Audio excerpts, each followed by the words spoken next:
A ver, en la historia de cualquier país, a veces aparece una figura que diseña el futuro, pero que no llega a verlo construido. Hoy vamos a hablar de una de esas figuras clave para Venezuela, Alberto Adriani, conocido como el arquitecto inacabado de un país moderno. Y aquí viene la pregunta central, ¿no? ¿Cómo es posible que una sola persona, en apenas 38 años, lograra sentar todas las bases económicas para una nación moderna? Es que la vida de Adriani es como un rompecabezas, lleno de logros impresionantes en un tiempo que fue, la verdad, trágicamente corto. Una historia que de verdad vale la pena desentrañar. Bueno, para entenderlo tenemos que ir al principio. Todo comienza en los Andes de Venezuela.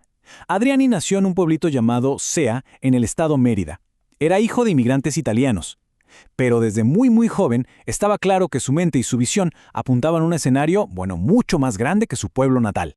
Y es que su ascenso fue de verdad meteórico. La cronología lo deja claro, es increíble. Pasa de graduarse en Caracas en el 16 a representar a Venezuela como diplomático en Nueva York solo 5 años después. Y para 1925 ya tiene un título de economía en Ginebra. O sea, en poco más de una década pasó de ser un estudiante brillante a estar codeándose con las mentes que literalmente estaban rediseñando el mundo. Ese tiempo que pasó en Europa, sobre todo en lugares como Londres y Ginebra, fue clave.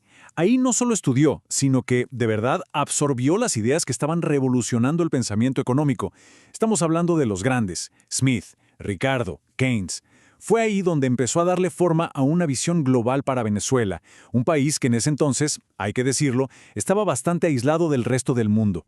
Ok, entonces, con todo ese bagaje, con todas esas ideas en la cabeza, Adriani no vuelve con las manos vacías, vuelve con un plan. Un proyecto súper claro y estructurado, una visión económica totalmente nueva para, sacar al país del atraso. Y todo esto se basaba en 3 pilares fundamentales. Y aquí viene lo interesante. Su convicción central, la idea que lo movía todo, era esta. La agricultura es el pilar de la riqueza nacional. Para él, la base de todo, pero de todo, era la tierra. Mucho antes de pensar en el petróleo o en cualquier otra cosa, él estaba convencido de que una agricultura moderna, científica, esa era la verdadera columna vertebral para que el país prosperara.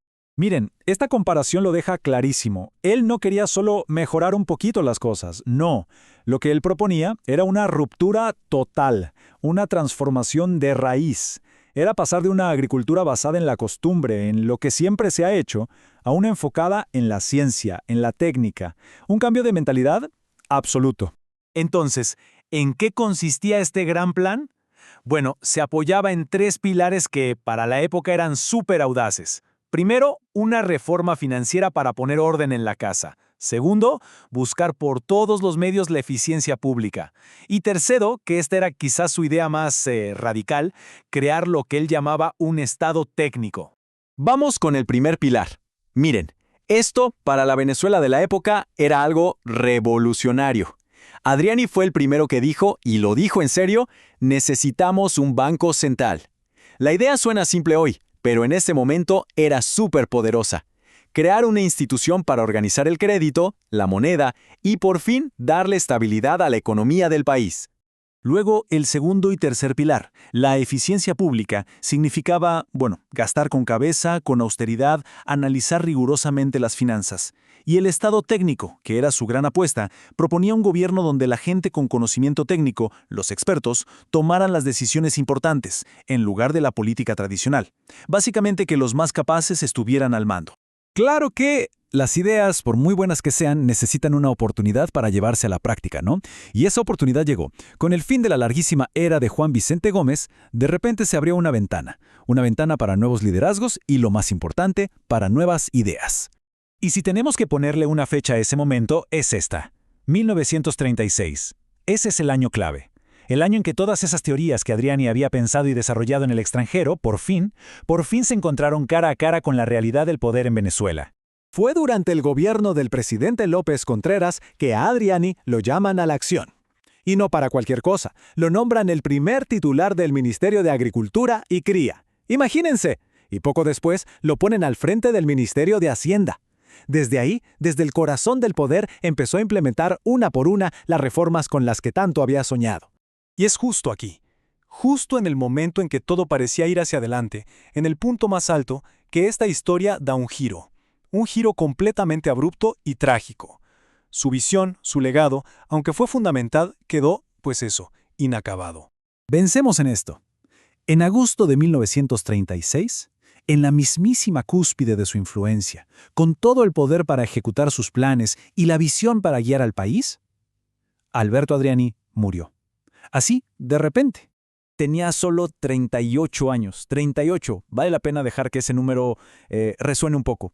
Todo lo que hemos contado, su plan, su carrera internacional, su trabajo en el gobierno, todo eso lo hizo antes de cumplir los 39. La pérdida de potencial de lo que pudo haber sido es simplemente incalculable. Entonces, ¿cuál es la conclusión? Que a pesar de lo corta que fue su vida, su impacto fue gigantesco. La fundación que hoy lleva su nombre lo resume perfectamente. Él fue un estadista que sentó las bases para la modernización económica de la Venezuela contemporánea. Tal vez no terminó de construir el edificio, pero vaya que diseñó los planos y puso los cimientos. Y todo esto, claro, nos deja con esa pregunta inevitable, una que sigue resonando en la historia, ¿no? ¿Qué rumbo habría tomado Venezuela si este arquitecto hubiera tenido tiempo de completar su obra? Es una reflexión tremenda sobre el poder que puede tener una sola visión y el peso inmenso de un destino que simplemente quedó inacabado.